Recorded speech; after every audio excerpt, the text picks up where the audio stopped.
प्रश्न 1। मूल्यांकन का लाभ किस किस को मिलता है? केवल अध्यापक को, केवल छात्र को, केवल अभिभावक को? इसका सही आंसर होगा उपरोक्त सभी। अध्यापक को भी मिलेगा, छात्र को भी मिलेगा, अभिभावक को भी मिलेगा। क्वेश्चन 2। निम्न में कौन सी एक अच्छे प्रश्न पत्र की विशेषता है? एक अच्छे प्रश्न पत्र की विशेषता क्या होनी चाहिए? उसमें वैधता होनी चाहिए, बिल्कुल सही है। विश्वसनीयता होनी चाहिए और वस्तुनिष्ठता भी होनी चाहिए, अतः इसका आंसर डी है। क्वेश्चन 3। गृह कार्य, कक्षा परीक्षा, तत्कार्य, प्रश्नोत्तरी आदि का प्रयोग किया जाता है सतत मूल्यांकन में, निदानात्मक मूल्यांकन में, रचनात्मक मूल्यांकन में, व्यापक मूल्यांकन में। यहाँ पर इसका सही आंसर है ए है, सतत मूल्यांकन में। सतत मूल्यांकन के अंतर्गत सभी चीज़ें शामिल हो जाती है, जिसे हम लोग CCE कहते हैं, अर्थात कंटिन्यूअस कंप्रहेंसिव एवल्यूएशन। क्वेश्चन 4।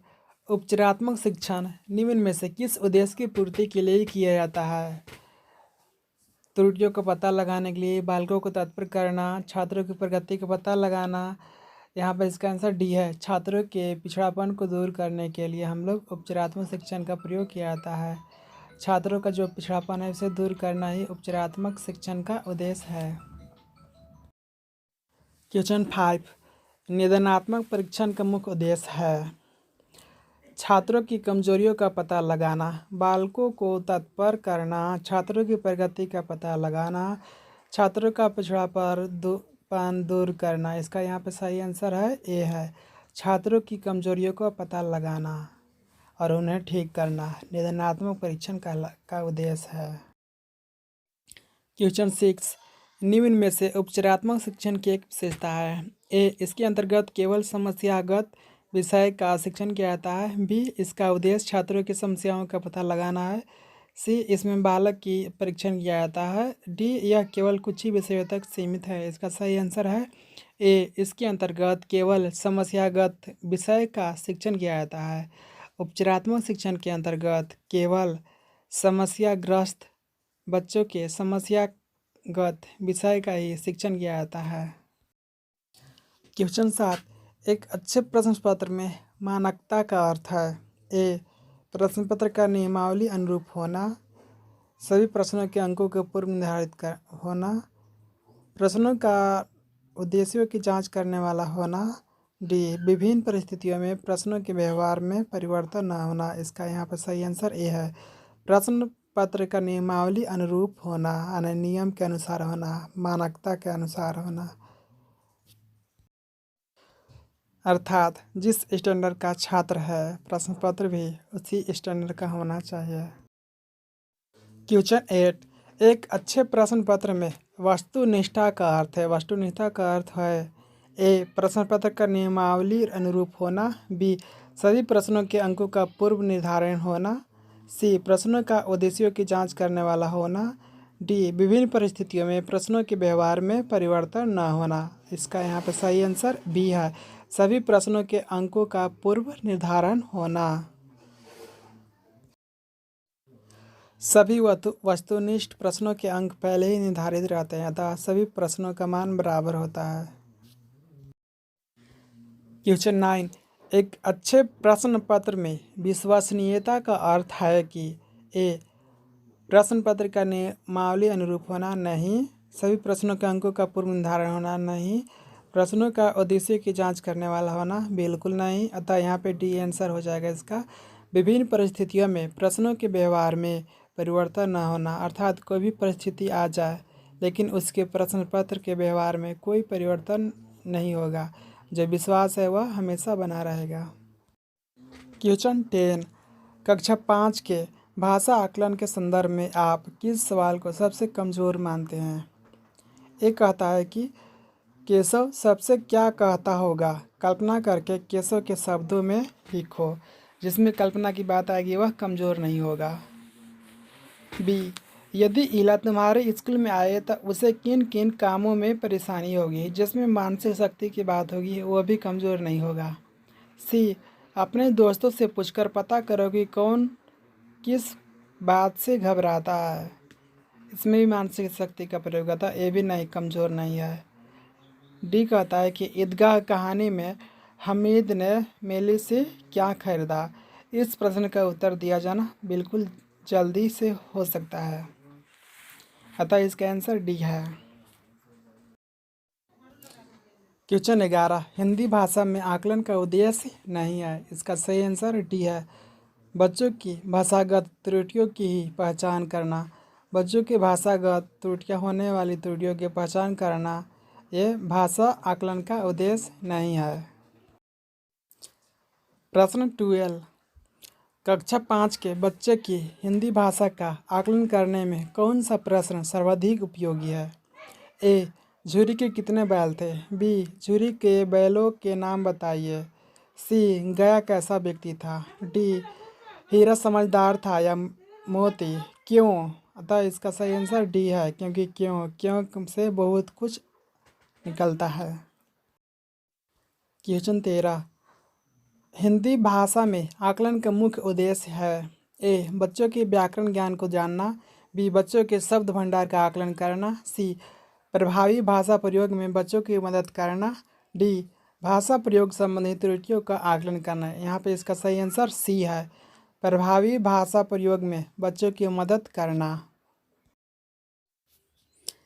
क्वेश्चन 14, तीसरी कक्षा का मोहित अक्सर पढ़ते समय शब्दों की पुनरावृत्ति करता है। आप उसके पठन के बारे में क्या कहेंगे। ए, उसे पढ़ना नहीं आता, बिल्कुल गलत है। बी, उसे पढ़ने में बहुत कठिनाई होती है, बिल्कुल गलत है। सी, वह अर्थ की खोज में पुनरावृत्ति करता है, बिल्कुल सही। वह अर्थ की खोज में रिपीट करता है कि उस वर्ड का मतलब क्या है। डी, उसे शब्द पढ़ने में कठिनाई होती है, बिल्कुल गलत है। और शब्द को पढ़ लेता है लेकिन उस अर्थ को वह समझ नहीं पाता। अतः सी, वह अर्थ को समझने के लिए शब्द की पुनरावृत्ति करता है। क्वेश्चन 15, पहली कक्षा के बच्चे के साथ कविता गायन के बाद आप क्या करेंगे। ए, बच्चे से कहेंगे कि वे सुनी हुई कविता को शब्द सुनाए, बिल्कुल नहीं। बी, बच्चे से कविता आधारित प्रश्न पूछेंगे, ये भी कुछ सही है। बच्चे को कविता में आए 5 शब्द बताने के लिए कहेंगे, बिल्कुल ये भी सही है, लेकिन इसका सही आंसर डी होगा। बच्चे से कहेंगे कि वे अपनी भाषा में अपनी पसंद की कोई कविता सुनाए, डी बिल्कुल सही होगा। बच्चे से कहेंगे कि वे अपनी भाषा में अपनी पसंद की कोई कविता सुनाए। क्वेश्चन 16, लेखन क्षमता के आकलन के लिए ए, अभिव्यक्त विचारों को जांचना होगा, बिल्कुल सही है। बी, व्याकरण सम्मत भाषा को देखना होगा, नहीं। अर्थपूर्ण वाक्यों और संदर्भों को देखना होगा, नहीं। डी, लिखावट की सफाई और सुंदरता को जांचना होगा, कुछ हद तक सही है, लेकिन इसका सही आंसर ए है, जिसमें सभी शामिल है। अभिव्यक्त विचारों को जांचना होगा। क्वेश्चन 17, उच्च प्राथमिक स्तर पर हिंदी भाषा का आकलन करते समय आप सर्वाधिक बल किस पर देंगे। ए, लिखित परीक्षा पर। बी, मौखिक परीक्षा पर। सी, पोर्टफोलियो पर। डी, जांच सूची पर। मित्रों, ध्यान देंगे कि चाहे प्राथमिक हो चाहे उच्च प्राथमिक हो, पोर्टफोलियो जो होती है बच्चों की क्रमिक जांच सूची होती है। पोर्टफोलियो बच्चों की क्रमिक जांच सूची होती है, अतः यहाँ पे सही आंसर पोर्टफोलियो होगा। क्वेश्चन 18, उच्च प्राथमिक स्तर पर हिंदी के आकलन का सबसे कमज़ोर बिंदु है। उच्च प्राथमिक स्तर पर हिंदी के आकलन का सबसे कमज़ोर बिंदु है। ए, लिखने में नए शब्द इस्तेमाल करना। बी, लेखन में तार्किकता का समावेश। सी, भाषा का सृजनात्मक प्रयोग, यही सही आंसर है, C is the right answer. D, Sanskrit निष्ठ शब्दावली का प्रयोग। भाषा के आकलन का सबसे प्राथमिक स्तर उच्च प्राथमिक स्तर पर सबसे कमज़ोर बिंदु है भाषा का सृजनात्मक प्रयोग। क्वेश्चन 19, आकलन का प्रयोग डैश के लिए होना चाहिए। ए, सीखने में मदद के लिए होना चाहिए। बी, कितना सीखा को आंकने के लिए। सी, परस्पर तुलना करने के लिए। डी, भाषा की जानकारी के लिए, यही सही आंसर है, डी। आकलन का प्रयोग भाषा की जानकारी के लिए होना चाहिए। क्वेश्चन 20, उच्च प्राथमिक स्तर पर हिंदी भाषा के आकलन में सबसे महत्वपूर्ण है। ए, हिंदी भाषा के व्याकरण की जानकारी, नहीं। बी, हिंदी भाषा की बारीकियों की समझ और प्रयोग, बिल्कुल इसमें सही आंसर यही है, बी। हिंदी भाषा की बारीकियों की समझ व प्रयोग उच्च प्राथमिक स्तर पर हिंदी भाषा के आकलन में सबसे महत्वपूर्ण है। हिंदी भाषा की बारीकियों की समझ व प्रयोग। क्वेश्चन 21। प्राथमिक स्तर पर बच्चों की भाषाई क्षमताओं के आकलन में सबसे अधिक कारगर है। ए पोर्टफोलियो, बिल्कुल सही। बी जांच सूची। सी रेटिंग स्केल। डी लिखित परीक्षा। इसमें सबसे कारगर पोर्टफोलियो है। प्राथमिक स्तर पर बच्चों की भाषाई क्षमताओं के आकलन में सबसे अधिक कारगर पोर्टफोलियो है। क्वेश्चन 22। प्राथमिक स्तर पर बच्चों की भाषा प्रयोग की क्षमता संबंधी रिकॉर्ड तैयार करने के उपरांत कौन सा कार्य सर्वाधिक महत्वपूर्ण है? प्रश्न कहता है प्राथमिक स्तर पर बच्चों की भाषा प्रयोग की क्षमता संबंधी रिकॉर्ड तैयार करने के उपरांत कौन सा कार्य सर्वाधिक महत्वपूर्ण है? आगे बढ़ाना। जब रिपोर्ट तैयार होगा तो आगे रिपोर्टिंग करना, अर्थात यहाँ पे डी आंसर सही है। आगे बढ़ने के बाद ही विश्वसनीयता की जांच होगी, इसके बाद वैधता की जांच होगी, तब उसे सुरक्षित रखा जाएगा। अतः सबसे पहला काम रिपोर्टिंग करना होगा, अर्थात आगे बढ़ाना होगा। क्वेश्चन 23। प्राथमिक स्तर पर बच्चों की क्षमता के आकलन में सबसे कम महत्वपूर्ण है। यहाँ पर प्राथमिक स्तर का मतलब 1 से लेकर 5 क्लास तक के बच्चों के लिए बात हो रहा है। ए पढ़ने में परवाह होनी चाहिए। बी चित्र में अनुमान लगाकर पढ़ना बहुत ज़रूरी है। सी समझकर पढ़ना, ये भी ज़रूरी है। डी अक्षर जोड़कर पढ़ना, यह इसका सही आंसर है, क्योंकि यह एक पहली क्लास, दूसरी क्लास, तीसरी, चौथी, पाँचवीं क्लास के लिए नहीं है। यूकेजी एलकेजी को अक्षर जोड़कर पढ़वा सकते हैं आप, अतः इसका आंसर डी है।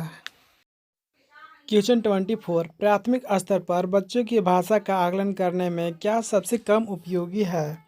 ए चित्र देखकर कहानी कविता लिखना, बिल्कुल ये ज़्यादा उपयोगी है। बी पाठ के अंत में दिए गए सवालों के जवाब लिखना, यही शायद आंसर हो सकता है। सी किसी घटना का वर्णन करना, बिल्कुल ज़रूरी है।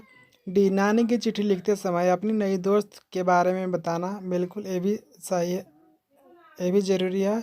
अतः इसका आंसर बी है, पाठ के अंत में दिए गए सवालों के जवाब लिखना। क्वेश्चन 25। हिंदी भाषा में सतत आकलन का सर्वाधिक उचित तरीका है। ए हर 15 दिन में सरल परीक्षा लेना, बिल्कुल नहीं। बी बच्चों को अपने अनुभवों को कहने लिखने के पर्याप्त अवसर देना, बिल्कुल ज़रूरी है, यह भी ही सही आंसर है।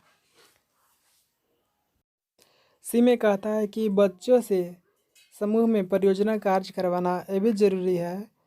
डी में कहता है कि बच्चों से अनौपचारिक बातचीत करना बिल्कुल ज़रूरी है, लेकिन सबसे ज़्यादा ज़रूरी है बी बच्चों को अपने अनुभवों को कहने लिखने के पर्याप्त अवसर देना। क्वेश्चन 26। किस प्रकार का प्रश्न प्राथमिक बच्चों की भाषाई क्षमता का आकलन करने में सर्वाधिक सक्षम है? ए पाठ में से 4 संज्ञा शब्द छांटिए। बी कहानी को दोहराइए। सी याद की गई कविता सुनाइए। डी किसी दृश्य का वर्णन कीजिए, जो सही आंसर है डी। किस प्रकार का प्रश्न प्राथमिक बच्चों की भाषाई क्षमता का आकलन करने में सर्वाधिक सक्षम है? किसी दृश्य का वर्णन कीजिए, सही आंसर है डी। क्वेश्चन 27। भाषा आकलन में कौन सा तत्व सर्वाधिक महत्वपूर्ण है? ए सुलेख। बी भाषिक संरचनाओं पर आधारित प्रश्न। सी विविध अर्थ वाले प्रश्न पूछना। डी श्रुति लेख। यहाँ पर तो ऐसे सभी महत्वपूर्ण है, लेकिन सर्वाधिक महत्वपूर्ण की बात किया है तो भाषिक संरचनाओं पर आधारित प्रश्न, बी इसका सही आंसर है। संरचना में सभी चीज़ें शामिल हो जाएगी, भाषिक संरचना में सभी चीज़ें शामिल हो जाएगी।